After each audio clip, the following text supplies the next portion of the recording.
Good morning guys. এখন বাজে ঠিক ভোর 5টার সময় ঘুম থেকে উঠলাম আজ, কারণ এক জায়গায় যাওয়ার ব্যাপার আছে। আগে থেকে আমাদের কোনো প্ল্যান ছিল না, হঠাৎ করে প্ল্যানটা হলো কাল রাতে গিয়ে, ওই জন্য ভোর ভোর উঠতে হলো। তো ঘুম থেকে উঠে গেছি, চোখগুলো দেখো লাল হয়ে আছে, এখনও ঠিকঠাক চোখগুলো খুলছে না ভালো করে। তো উঠে গেছি, সকলকে জানাই সুপ্রভাত। তো আজকের দিনটা খুব ভালো কাটুক তোমাদের। আর আমিও যাই, যা যা টুকটাক নিজের কাজগুলো সেগুলো করে নিই, করে তারপরে রেডি হব, দিয়ে কোথায় যাব, কী জন্য যাব সব কিছুই তোমাদেরকে বলবো। কারণ আজকে আমাদের যাওয়ার কথা ছিল না, পরে যাওয়ার কথা ছিল, কিন্তু হঠাৎ করেই প্রোগ্রামটা হয়, তো তার জন্য এত তাড়াতাড়ি উঠতে হলো। তো চলো, এখন পুচকি এখনও ঘুমিয়ে আছে, দেখো, আর সবাই উঠে গেছে বাড়ির। তো এই দেখো, পুচকি এখন ঘুমাচ্ছে।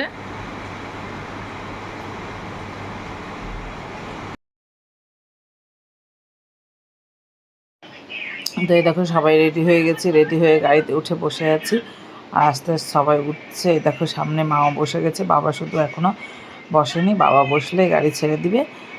আর তারপরে এই দেখো, আমরা জোহরা মায়ের মন্দিরে এসে উপস্থিত হয়ে গেছি। তো আমরা জোহরা মায়ের মন্দিরে চলে এসেছি। তো এখনও এখানে মন্দির খোলা হয়নি, মন্দির আজকে দেরিতে খোলে, শনি মঙ্গলবার তাড়াতাড়ি এই সময় পুজো শুরু হয়ে যায়, কিন্তু আজকে বৃহস্পতিবার, ওই জন্য মন্দিরটা হলে দেরিতে খুলবে। তো এখন আমরাই ফার্স্ট এখানে এসে পৌঁছেছি, তো আমাদের পুজোটাই ফার্স্টেই হবে।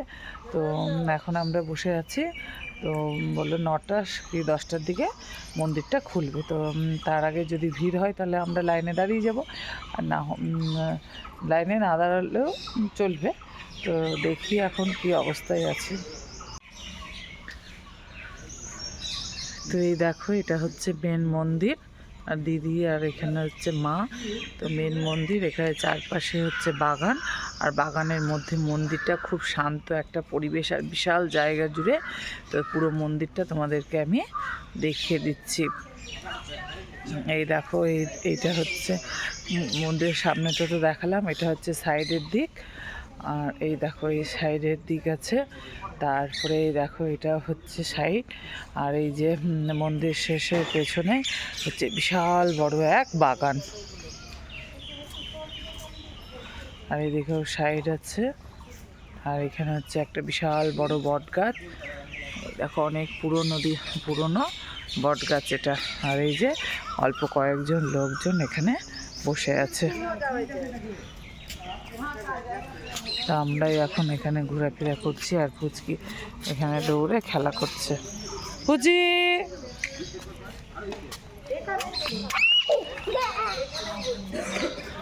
আর এই দেখো, এখানে হচ্ছে বলির জন্য।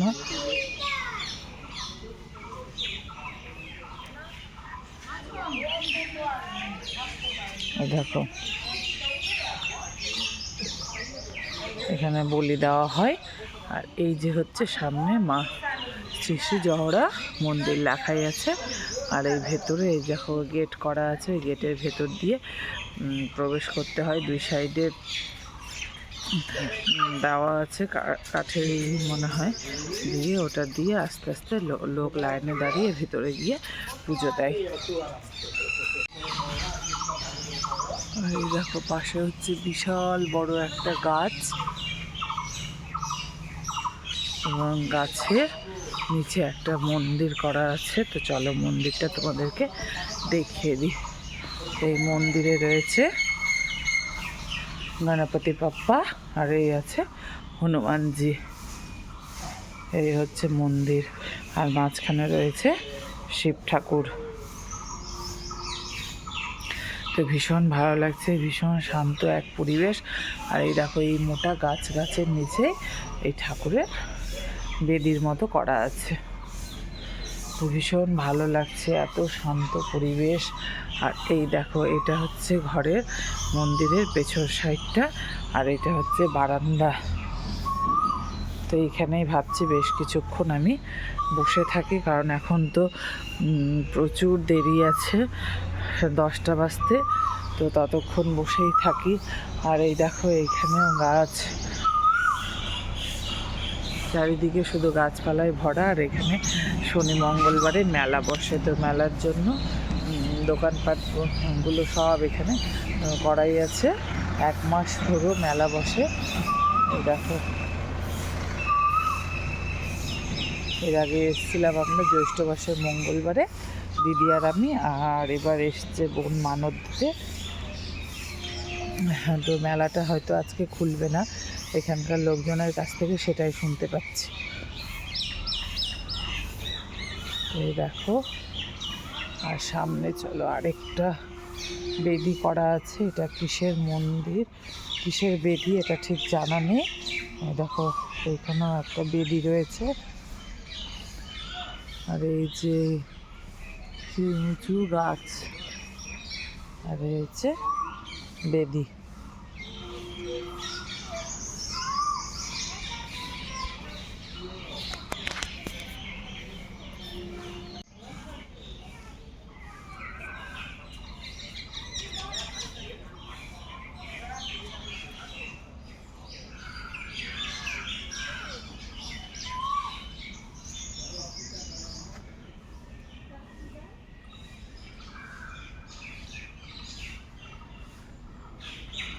তো পুরো মন্দির চত।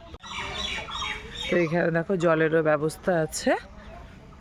এই যে খুব সুন্দর করেছে মন্দিরটা। যত দিন যাচ্ছে মন্দিরটা বেশ উন্নত হচ্ছে। আর এখানে মনে হয় দোকানগুলো বসে, ভোগের দোকান, মায়ের প্রসাদ পাওয়া যায়। তো এখন একটু টাইম লাগবে। আর এখানে একটা কলও আছে।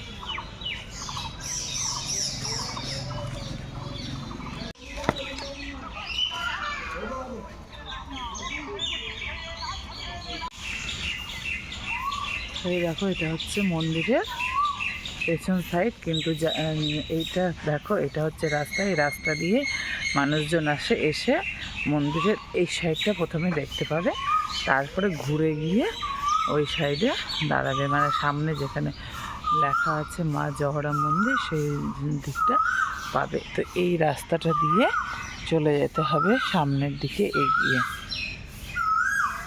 এখানেও বিশাল বড় বড় গাছ, পুরো গাছপালা ভর্তি মন্দিরে চারপাশটা।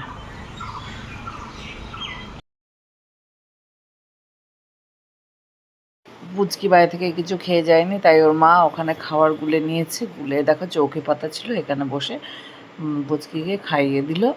আর এই দেখো পাশে মা আর দিদি বসে আছে। আর এই দেখো সামনেটাই ফাঁকা, এবার মা আর আমি।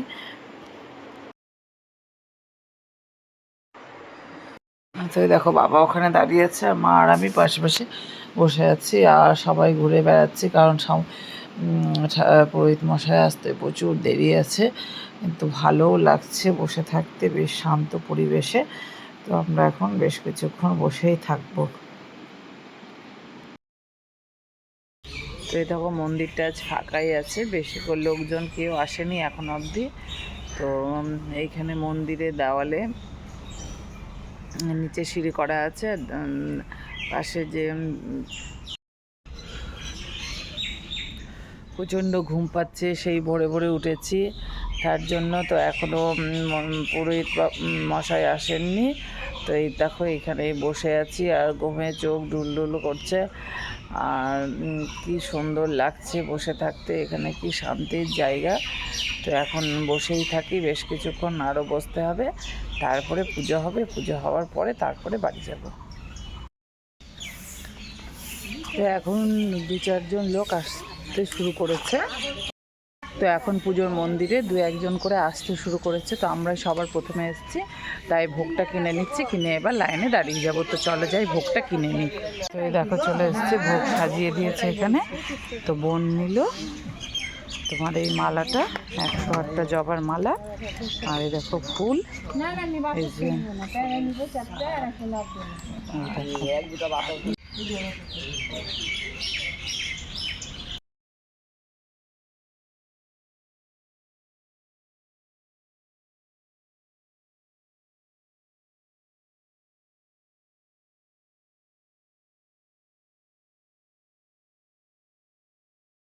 তো প্রচণ্ড রোদের তাপ, তো ভাবছি যে এক গ্লাস আখের রস খেয়ে আসি। তো চলো যাই, এই সামনে আখের রস বসেছে, তো ওখান থেকে খেয়ে আসি।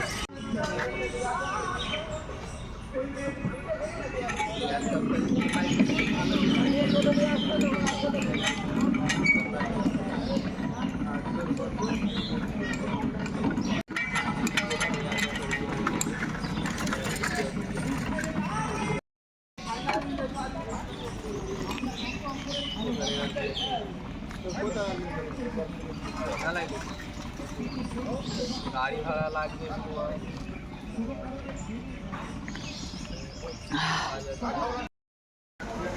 তো এইমাত্র পুরোহিত মশাই এলো, এবার মন্দির খোলা হয়ে গেছে। তো চলো মন্দিরের ভেতরটা তোমাদেরকে একবার দেখিয়ে দিই। এখন মন্দির পরিষ্কার হচ্ছে, তো মন্দিরের ভেতরটা তোমাদেরকে একবার দেখিয়ে দিই, তারপরে যখন পুজো করতে ঢুকবে তখন সব দেখিয়ে দেবো।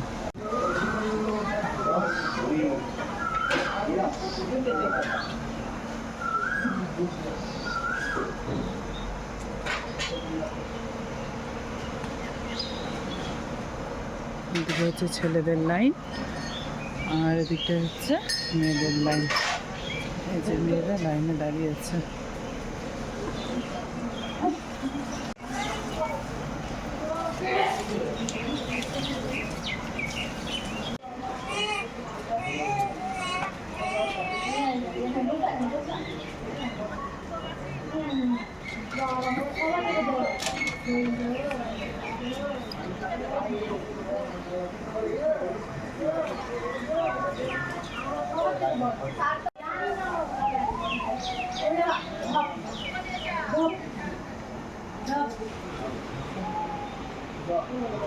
তো এই দেখো পুরোহিত মশাই এসে দাঁড়িয়ে আছে, আর এই বাচ্চাগুলোই মন্দিরটা পরিষ্কার করে দিল।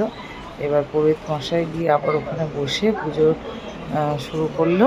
যাদের কাছে তোমার মালা ছিল, ফুল ছিল, সব নিয়ে গিয়ে ওখানে এবার তার মাকে তোমার মালা পরিয়ে দিল। একটা বেলপাতার মালা পরলো, আর একটা বোন দিয়েছিল 108টা জবার মালা, সেটা পরিয়ে দিল।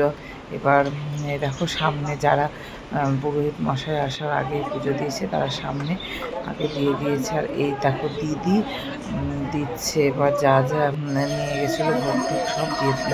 এরপরে এই দেখো মারা চলে এলো যে হনুমান যে মন্দিরটা আছে গণপতি বাপ্পার, সেখানে পুজো করতে। এখানে পুজো করে নিল, করার পর সামনে একটা বট গাছ আছে, সেই বট গাছে গিয়ে আবার তারা পুজো করলো। এই দেখো দেখিয়ে দিলাম তোমাদেরকে।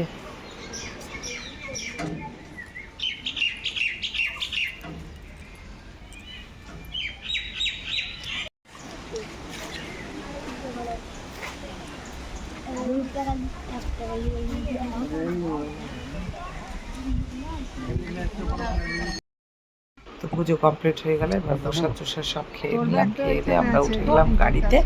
এবার চলে এলাম আইডিয়াল বেকারিতে, ওখানে এবার খাবার নিলাম। বাবা খেলো ছোলা বাটোরা, আর আমি খেলাম ইডলি। আর যারা গেছিলো সবাই ছোলা বাটোরাই খেলো, কিন্তু আবার ইচ্ছা করলো না খেতে, তাই আমি এরকম ইডলি নিয়ে নিয়েছি, সাম্বার নিয়ে নিয়েছি, আর চাটনি নিয়েছি। খাওয়া দাওয়া করে বাড়ি চলে এলাম।